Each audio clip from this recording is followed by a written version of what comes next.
રાજકોટના વિદ્યાનગર રોડ પર સ્થિત ડોક્ટર હેમાંશુ ઠક્કરની હોસ્પિટલમાં તાજેતરમાં એક અદ્ભુત અને જટિલ કેસ નોંધાયો હતો।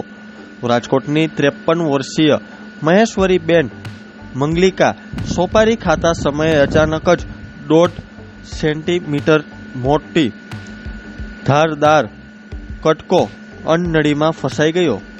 ગળામાં તીવ્ર દુખાવો, ઓબકા અને પાણી પણ નીચે ન ઉતરતું હોવાથી તેમના પરિવારજનોનો તાત્કાલિક તેમને ડોક્ટર હેમાંશુ ઠક્કર પાસે લઈ આવ્યા। હેમાંશુ ઠક્કર દૂરબીન વડે ગણતરીની મિનિટોમાં જ સફળતાપૂર્વક ઓપરેશન કરીને સોપારીનો કટકો બહાર કાઢ્યો હતો। ત્યારે જો અમારો ખાસ અહેવાલ।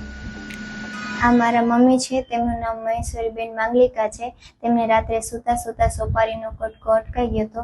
તે માટે અમે છે ને સવારે હિમાંશુ ઠક્કર સરના હોસ્પિટલે આવ્યા હતા અને તેમને રિપોર્ટ કરાવ્યા બધા પહેલા, અને પછી દૂરબીનથી જોયું તો ત્યાં સોપારીનો કટકો ગળામાં અટવાયેલો હતો।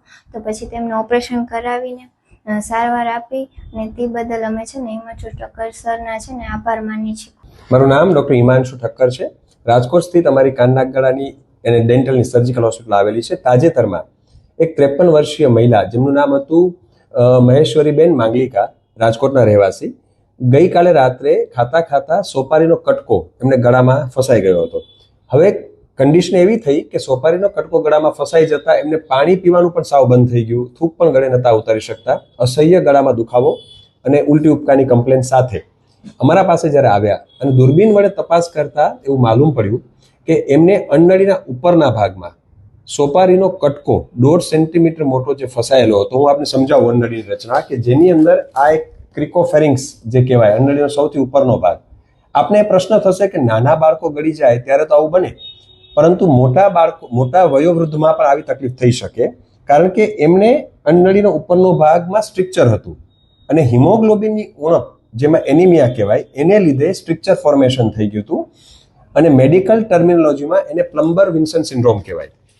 આવા દર્દીઓમાં ખાસ કરીને આપ માર્ક કરો તો જ્યારે કોઈ પણ વસ્તુ ખાવા જાય, આવી કોઈ સોપારીનો કટકો છે, વટાણાનો દાણો છે, સિંગદાણો છે, કારણ કે અન્નનળીનો ડાયામીટર ખૂબ જ નાનો હોય અને એમાં એ ફસાઈ જાય, ત્યારે આવી ગંભીર પરિસ્થિતિ ઉત્પન્ન થાય। હું આપને બતાવું કે જે આ 1.5 સેન્ટીમીટર મોટો સોપારીનો કટકો આ ધારદાર અન્નનળીની દિવાલ સાથે ચોટેલો હતો।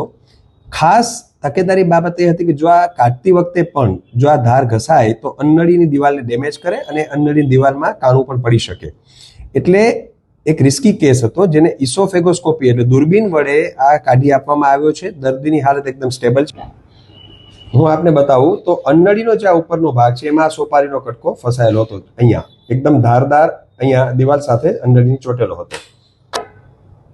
એટલે આ કેસની જાણવા જેવી બાબત અને તકેદારી રાખવા જેવી બાબત એ છે કે જ્યારે હિમોગ્લોબિન ઓછું હોય દર્દીમાં અને આવા કોઈ ચિહ્નો જણાય તો એવા દર્દીઓએ ખાસ કરીને આવી કોઈ શાર્પ વસ્તુઓ ન ખાવી જોઈએ અને ક્યારેક ગંભીર પરિસ્થિતિ નોતરી શકે છે। એટલે તકેદારીરૂપ કિસ્સો છે અને ખાસ કરીને અન્નનળીની અંદર જ્યારે સંકોચન હોય એવા દર્દીઓમાં આવું વધારે પડતું બનતું હોય છે। Thank you.